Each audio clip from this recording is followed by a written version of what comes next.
ఉగాది అనంగానే ఒక్కసారి ఒళ్ళు పులకాంకితమవుతుంది.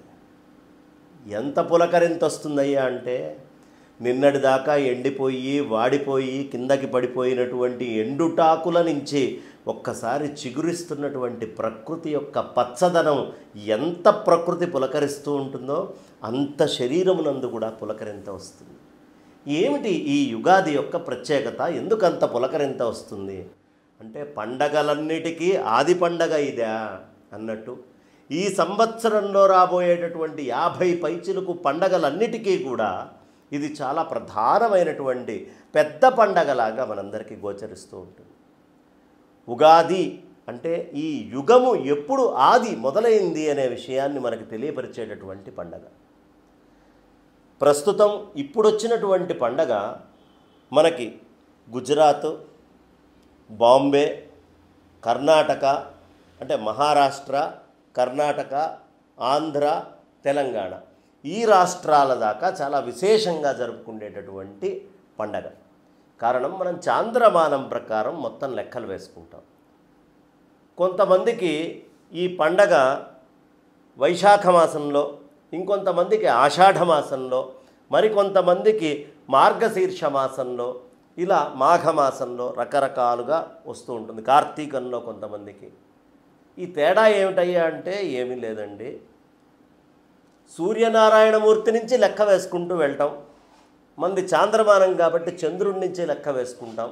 ఉత్తరాదిలో బార్హస్పత్యమానం కాబట్టి బృహస్పతి నుంచి, ఆ గ్రహం నుంచి లెక్కలు వేసుకుంటాం. కాబట్టి లెక్కకి కొంచెం మారుతుంది. అంటే ఇటు నుంచి కాశీకి వెళ్ళాలి అనుకున్నప్పుడు ముందు మనకి ఆదిలాబాదు ఇలా ఒక్కొక్కటి ఎలా అయితే కనిపిస్తూ వెళ్తాయో, అదే బండి కాశీ నుంచి ఇటు రావడం మొదలుపెట్టింది అనుకోండి, మొట్టమొదట బెనారస్, వారణాసి నుంచి మొదలుపెట్టి మెల్లిగా బీహారు అదంతా చూసుకుంటూ వస్తుంది. అంతే తేడా, పెద్ద తేడా ఏం లేదు. ఆ కొలత అటు నుంచా ఇటు నుంచా అని లెక్క వేసుకోండి.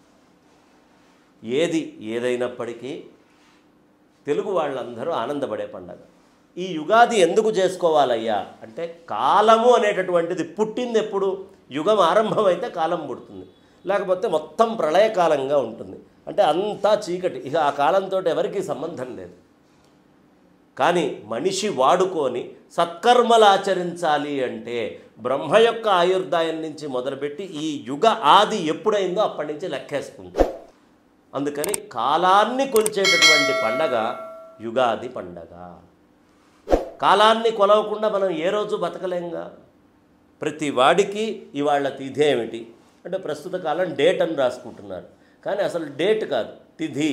ఇదిగో చంద్రుడు ఇవాళ మొదటి కళ, రెండో కళ, మూడో కళ, అలా అలా అలా అలా పౌర్ణమికి పూర్తిగా వచ్చాడండి. పౌర్ణమి నుంచి ఒక్కొక్క కళ తగ్గుతూ కిందకి వెళ్ళాడు. అంటే ఆకాశ గతులు ఎలా ఉన్నాయి అని చెప్పాలి అంటే డేట్లు రాసుకుంటే తెలియదు.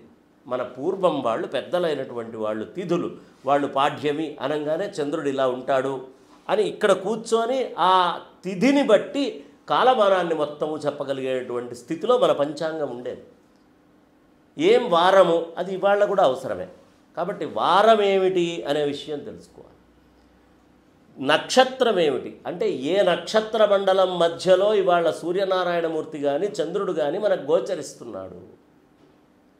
తిథి, వారము, నక్షత్రము అంటే ఏ కాన్స్టిలేషన్లో ఉన్నాడు స్వామి, సూర్యుడు కాలములో ఏ కాన్స్టిలేషన్లో తిరుగుతున్నాడు అనేది అది చెప్తుంది. ఇక యోగము, కరణము ఈ 5 కలిస్తే అంటే యోగము అంటే ఈ 3 కలిసి ఉన్నప్పుడు నీ జాతకానికి దానికి ఏ యోగం ఉంటుంది, ఈ కాలానికి దీనికి ఏ కరణం ఉంటుంది. ఈ 2 కూడా కర్తవ్యబోధ చేయాల్సినటువంటి పనులు అన్నీ చెప్పేవి యోగకరణాలు. కాబట్టి ఈ 5 కలిస్తే దాన్ని పంచాంగము అన్నారు. తిథి, వారం, నక్షత్రం, యోగం, కరణం, దీనికి పూజ చేసుకునేటువంటి పండగ. ఈ తిథి, వార, నక్షత్ర, యోగ కరణాలు దేనివల్ల వస్తున్నాయి? సూర్యుడు, చంద్రుడు, మిగతా అయినటువంటి గ్రహాల వల్ల వస్తున్నాయి. కాబట్టి వీటన్నిటినీ పూజించుకోవాలి అంటే ఆ లెక్కలన్నిటినీ ఓ పుస్తకంలో పెట్టుకొని ఆ పంచాంగము అనేటటువంటి దాన్ని ఇవాళ తీసుకొని పెట్టి ఉదయాన్నే లేవాలి. లేచిన తర్వాత తైలాభ్యంగన స్నానాన్ని చేయాలి. అభ్యంగన స్నానం చేసిన తర్వాత రెండోది విధిగా నూతన వస్త్రాలని ధరించి తీరాలి. నూతన వస్త్రాలు వేసుకోవాలి. తర్వాత సంవత్సరేష్ఠి అనేటటువంటి ఒక ఇష్టి ఉంటుంది. పూర్వం అందరూ కూడా ఆ ఇష్టిని చాలా విశేషంగా చేసేవాళ్ళు. ఆ ఇష్టి చేయాలి. చేసిన తర్వాత కొత్త గొడుగు, పాదరక్షలు, ఈ రెండింటిని మనం తెచ్చుకోవాలి, నలుగురికి దానం చెయ్యాలి. భయంకరమైన ఎండ వస్తుంది, కింద కాళ్ళు కాలేటటువంటి ఎండ వస్తుంది కాబట్టి పాదరక్షలు జాగ్రత్తగా చూసుకో. ఇన్నాళ్ళు నువ్వు కాస్త బురదలో తిరిగినా వచ్చి కాళ్ళు కడుక్కోవచ్చు, కానీ ఆ మంచి ఎండలో గనక నువ్వు కాళ్ళతోటి ఎలా పడితే అలా తిరిగితే పగుళ్ళు వచ్చి మొత్తం డెడ్ సెల్స్ అయి స్కిన్ పాడవుతుంది. అందుకని చెప్పులు జాగ్రత్తగా చూసుకో. నెత్తి మీద ఉండేటువంటి మాడు మీద ఎక్కువ వేడి పడకుండా గొడుగును పట్టుకో అని చెప్తారు. కాబట్టి ఛత్రము అనేటటువంటిది, చామరము అనేది, విసనకర్ర అనేది కూడా ఒకటి జాగ్రత్తగా పెట్టుకో అని చెప్తారు. ఇవి అన్ని వరుసలో చెప్తారండి. మన వాళ్ళు చెప్పిన ప్రతిదానికి ఆ కాలానికి చాలా అనుబంధం ఉంటుంది. ఆ తర్వాత దమనేన బ్రహ్మ పూజనం, దమనం తీసుకొని వచ్చి బ్రహ్మదేవుణ్ణి తలుచుకుంటూ పూజ చేయాలట. మిగతా అప్పుడు ఎప్పుడు బ్రహ్మదేవుణ్ణి తలుచుకోవడం, ఎక్కువ పూజ చేయడం ఉండదు. కానీ దమనము తీసుకొచ్చుకొని బ్రహ్మదేవుణ్ణి తలుచుకుంటూ ఆ దమనంతో పూజ చేయాలట. పరమేశ్వరుడి మీదైనా విష్ణుమూర్తి మీదైనా ఆ దమనము ఆకులు తీసుకొని వెళ్ళి బ్రహ్మాష్టోత్తరం చదువుతూ చేస్తే, లేదా సరస్వతి అమ్మవారి విగ్రహం పెట్టైనా బ్రహ్మస్తోత్రం చదువుతూ వేస్తే బ్రహ్మపూజనం అవుతుంది. దమనేన బ్రహ్మపూజనం అని చెప్తారు.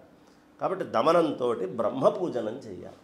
సరేనండి, దమనంతో బ్రహ్మపూజనం అయిపోయింది కదా, తర్వాత ఏమిటి అంటే తర్వాత పంచాంగాన్ని తీసుకొని వచ్చి కాలానికి మొత్తానికి దాన్ని గుర్తుగా పెట్టుకొని ఆ సూర్యనారాయణమూర్తి, ఆ చంద్రుడు, ఆ నక్షత్రాలు అన్నీ ఇందులో ఉన్నాయి అని దీనికి పూజ చేసుకొని, ఈ పూజ మొత్తం పూర్తయిన తర్వాత మనకి నింబకుసుమ భక్షణం అనేది విధిగా చెప్తారు.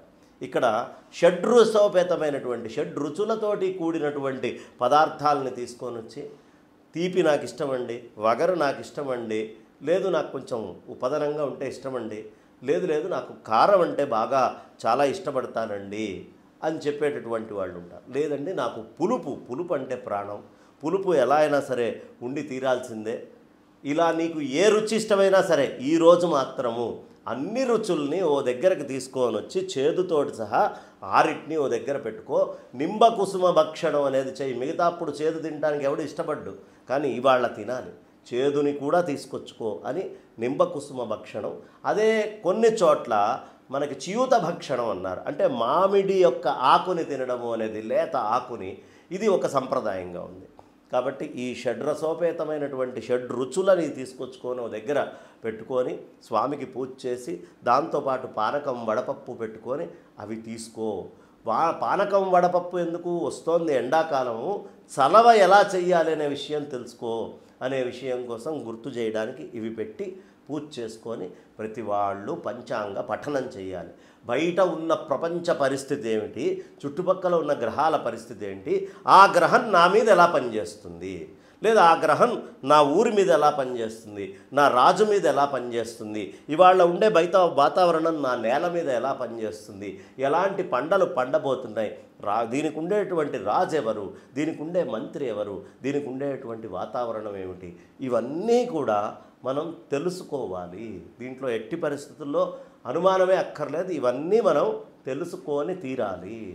కాబట్టి అవన్నీ తెలుసుకుంటూ వాటి వల్ల నా జీవనం ఎలా సాగబోతోంది అనే విషయాన్ని ఖచ్చితంగా ఈ రోజున పఠనం చేసుకోవాలి, చదువుకోవాలి. అంటే కాలానికి మనిషికి ఉన్న సంబంధాన్ని చెప్పేటటువంటి పండగ యుగాది పండగ.